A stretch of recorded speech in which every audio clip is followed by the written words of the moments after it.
Who do you say Jesus is? Do you believe in him? Good morning. My name is Kezia Wangoi and I currently serve at NBC Westlands. This week we read through chapter 7 to 12 of the Gospel of John. These chapters highlight Jesus' teaching at the festival and at the temple. As well, they give a detailed report of the miracles he performed, such as healing a blind man who was blind from birth, and as well raising Lazarus from the dead. Finally, the other stories within these chapters highlight the different things that happened that led to Jesus' crucifixion, death, and resurrection. And so we see as Jesus went about teaching and performing miracles, he comes to reveal who he is. And this is what Jesus says about himself. And this is noted by the statement, I am. He says, I am the light of the world. Chapter 8, verse 12 and 9, verse 5.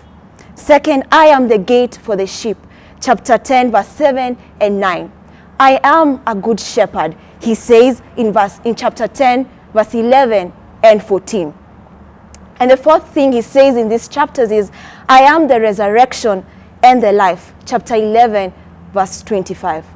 But it's important to note what Jesus says in John chapter 8, verse 58. He says, before Abraham was, I am. A title that is related with God in the Old Testament. God refers to himself as I am in the Old Testament. So in light of this, I'd like to ask you two questions. Who do you say Jesus is? In other Gospels, we see an instance where Jesus shifts the question from who do the crowd say I am to who do you say I am when he's speaking to his disciples. And Peter's personal response was, you are the Christ, the Son of the living God. This question is one that each of us need to answer individually. And the second question I ask you, do you believe in him? With these strong claims that Jesus makes and the miracles that he performed, some came to believe, but some did not come to believe in him.